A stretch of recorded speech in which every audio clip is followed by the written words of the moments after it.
What's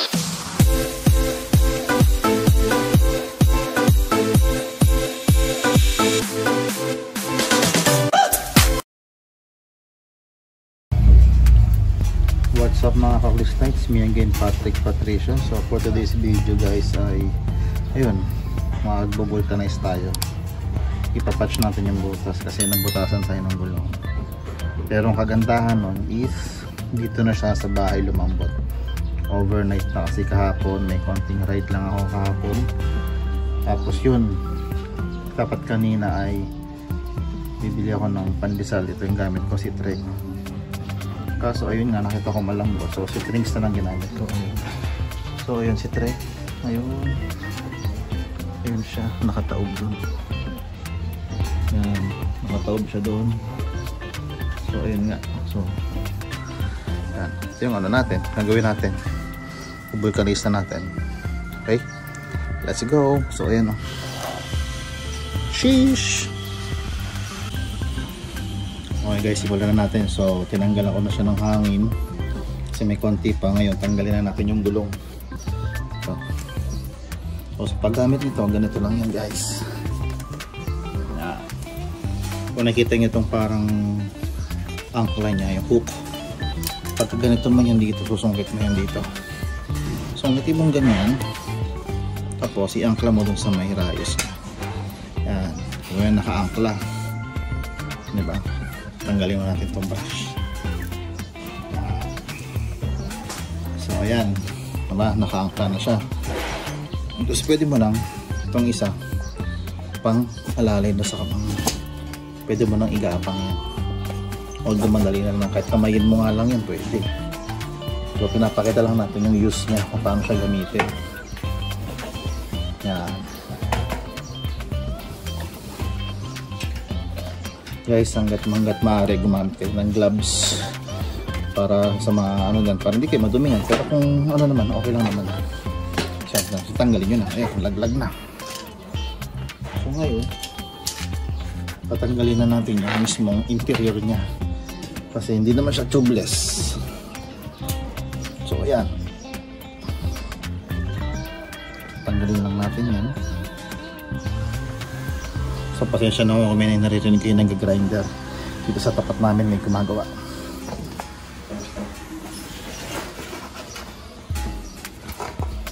Medyo matigas siya. Ito pa yung stock niya eh. First time siyang butas. So ayan, so tanggalin muna natin itong dito, mamaya na siya ulit. So ito muna. At nakalimutan ko yung aking pambomba. Wait lang. Ayan, so nandito na yung bomba natin. Bombahan natin, tapos ano natin sa tubig. Ilulubog natin para malaman natin kung nasaan ang butas niya. So meron na ako nakaready na batcha dito, pero maliit lang. Pero alam ko hindi malaki ito eh, kasi hindi naman gano'n dapa yung gulong eh. So syempre maganda yung ano na ito, sigurado. Minsan yung technique ng iba ginaganon lang pag hindi mo mahanap ang ganon. So tubig tayo, gamit tayo ng tubig. Yung pinakamabilis eh pag nasa bahay ka lang. Pero pag nabutang ka sa daan ako, medyo mahirap-hirap yan. Kaya mabuti na rin na nakita ko na siya kaninang umaga. So hanapin natin yan pag may bumula. So yun na yun, tingnan natin ha. Hindi pala kita sa video yan. So wala pa siyang sign yung bula. Ba siyang bula niya yung tuloy-tuloy yan. Oh. Wala pa rin bula. Okay, magpasensya na guys kung may mga naririnig ko yung nagpupukpok dahil sa tapat namin may gumagawa. Pag sa pito to, naku man, sa pito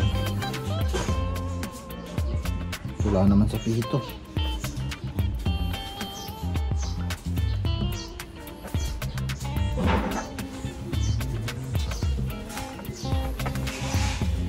Parang wala. Loko ko nito. Padapa kanina to eh. Ayun na. Kita niya no. Ano? Luma. Pero napaka-minimal lang. Ano? Hindi ko lang kung nakikita sa video. Pero nakita pa yung bubble. Parang nasa ilalim siya. So, ano? Napakaliit lang. So tara, ito na yung butas niya. So pasisingawin ko lang ulit ito. Tapos patutuyuin natin. Tapos yun, papakita na natin yung butas niya. Okay, so ayun. Ano ko muna ito, pasingawin ko muna. At hanapin natin. Napakaliit lang, di mo makita.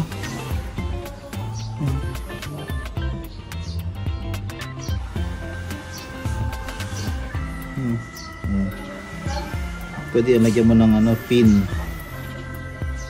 aspili o ano. Okay, so ayun na. Kasi ngayon ko muna to guys, tas tapos ito papakita ko sa inyo. So ayun nga mga klista, makita nyo na to. Ayan, ayun yung pin, kinusok ko sa may butas niya. So tatatandaan lang natin to, tapos kuha tayo ng liha. Patuyuin nyo muna tapos liha. So sa patch kit kasi hindi kasama yung liha. Kita nyo naman. Parang scratch lang. Ayan. Tapos mahulog pa. Ayan. So ito yung gagamitin natin. Kasi yung ito, medyo malaki. So ito, kapirasong liha. Tapos tanggalin natin to. Tandaan mo lang kung nasaan. Yan. Ito dito siya. Tapos konting liha. Para makinis yung pag-aanohan nung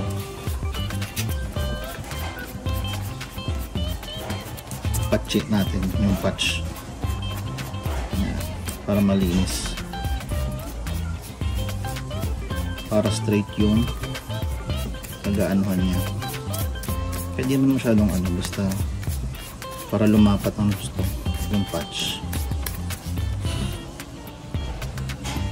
So ayan, almost di ko na siya makita pero tanda ko naman.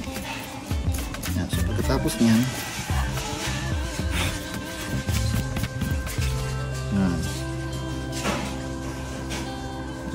okay, dito andun yung butas, diba? Tapos talagyan nyo ng rubber solution, or kung wala kayong rubber solution, pwede yung Mighty Band, Rugby, o yung mga Pinoy ang kulay puti. Hindi ko nata, parang siyang Mighty Band eh. So ito kasi kasama siya dun sa patch kit. Okay, so ngayon lalagay na natin. Kumbaga yung dami niya, tatansyahin nyo kung gaano kalaki yung gagamitin yung patch kit. Ganyan, ito kasi pabilog eh. So ngayon lalagyan natin dito. Okay.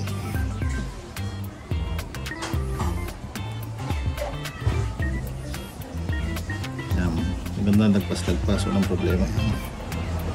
Tapos patutuyuin nyo lang siya ng within 5 minutes, minimum of 5 minutes. Okay, so tsaka nyo ilalagay yung patch.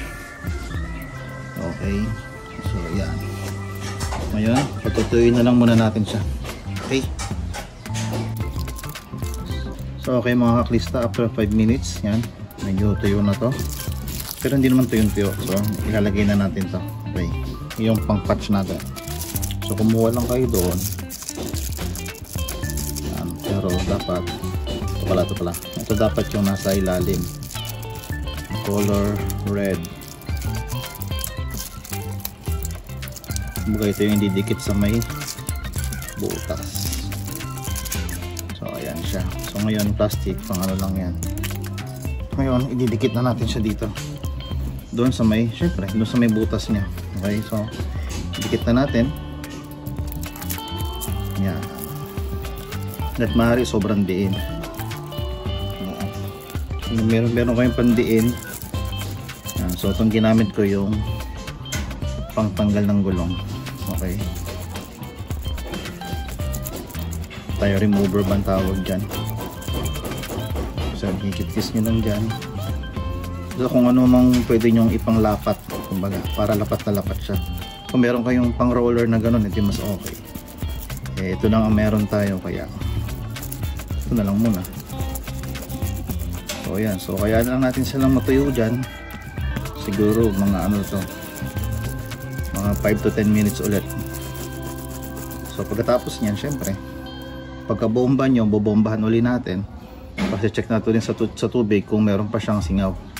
Okay, so mamaya gagawin natin yan. So ngayon, ikikiskisin ko lang muna to para lumapat ang gusto. Okay, so okay guys, mga kaklista, babalikan ko kayo ulit.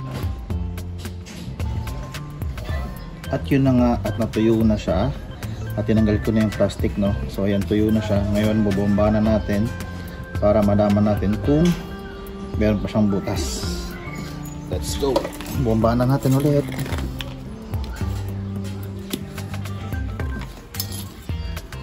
Ang cute ng bomba ko ulit.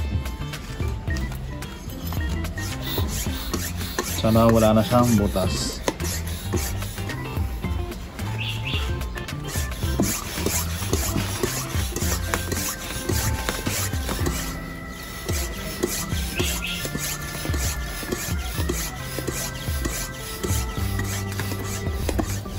Yan. Konting bomba. Yan. Ito binakita. Nasa na yung patchi natin. Ayun. Ito. Ito yan, no? Diba? So ngayon lulubog uli natin dito para makita natin kung meron pa. Yan. So wala na kayo nakikitang ano niya, yung bumubula. So meaning to say, successful yung pagpatchi natin o pag-vulcanize natin. Okay. So yan, goods na goods siya. So maganda guys, marunong kayong gumamit nun. Hindi pwedeng meron lang kayong patch kit pero hindi kayo marunong gumamit. Useless din, di ba? Mas maganda, alam nyo kung paano gumamit. So itong video nito is makakatulong sa inyo kung paano gamitin yun. Okay? Lalo na sa mga newbie. Although newbie din naman ako. So yung brand pala na to, maganda pala to. Yung kita ba sa video? Against the light ako eh. CST. Made in China. 29 by 1.9 hanggang 2.35. Okay. Bagay, yung gulong natin is 2.2. So ito yung first time na nabutasan si Trek. Si Trinks, suki na to eh. Marami to sa Saudi pa lang, ang dami ng butas niya. So ganoon din ginagawa ko. Ganyan lang. So yung liha guys, optional lang yun. Meron talaga siyang pang kiss-kiss, pero mas gusto ko kasi yung liha. Ito yung kasama, ito yung liha. Meron siyang kasama na iba. Yung pang kiss-kiss niya talaga. Bakal siya. Ito. Ayan o. Hindi lang ako siguro masyadong ano sa ganito. Mas maganda yung liha na medyo fine. Wag yung sobrang gaspang, yung medyo fine lang. Kalimutan ko, wala nang nakalagay kung anong grit to. Wala na yun. Dilim pa. Makita. Basta yung fine lang, yung hindi masyadong sobrang gaspang, saktuhan lang. Okay, so yun lang guys yung mapapayo ko at guide tips. At kung paano tayo gumamit ng patch kit.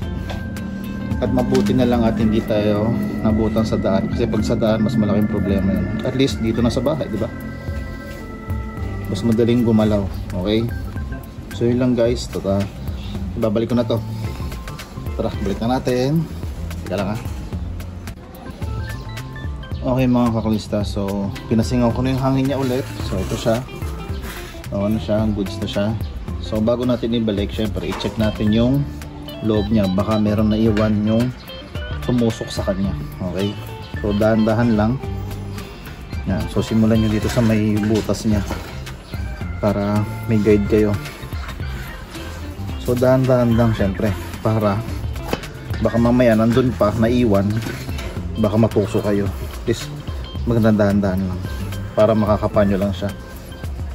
Okay, so isa-isahin natin. Okay, nangalahati na tayo. Kasi pag meron yan tapos nilagay nyo ulit, useless din. Bubutas na naman yung gulong natin, diba? Na-check na natin. Kyrie Doggy. So wala naman ako nakakapa, siguro minimal na ano lang yon, hindi na sumama sa gulong. So nasa na yung ano, ito, dito na yung butas natin sa interior. So good siya. So ngayon babalik na natin. Let's go. So sa pagbalik, syempre ganoon din, pagkastuhin natin to. Yan, gusto lang natin yan.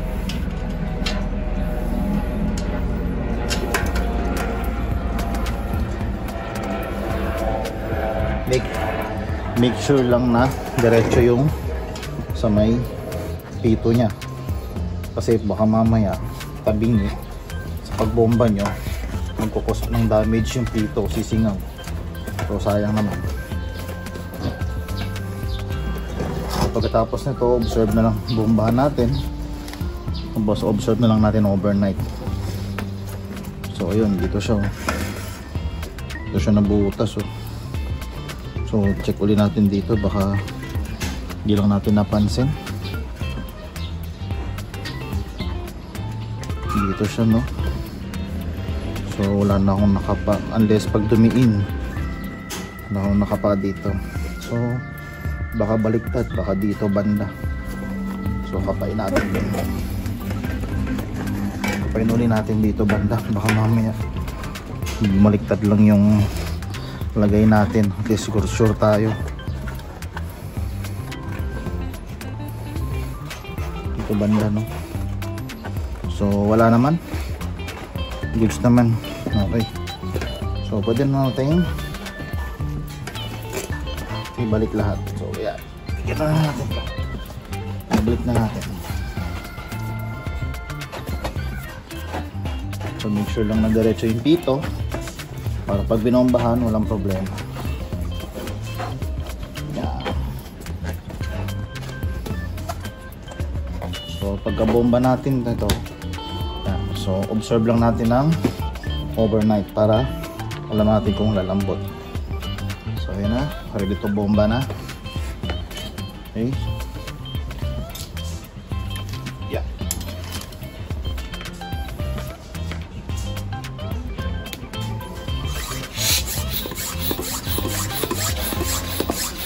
Observe lang natin ito ng overnight.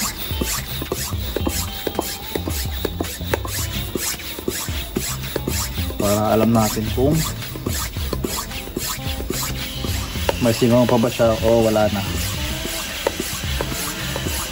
Okay. So yun lang guys. At pagkatapos ito ay ikakabit ko na sa bike. At observation na lang ang mangyayari nito hanggang bukas ng umaga. Okay. So yun lang guys, kung siguro ko lang sa inyo kung paano gumamit ang patch kit. Sana nagka-idea kayo doon sa paggamit natin.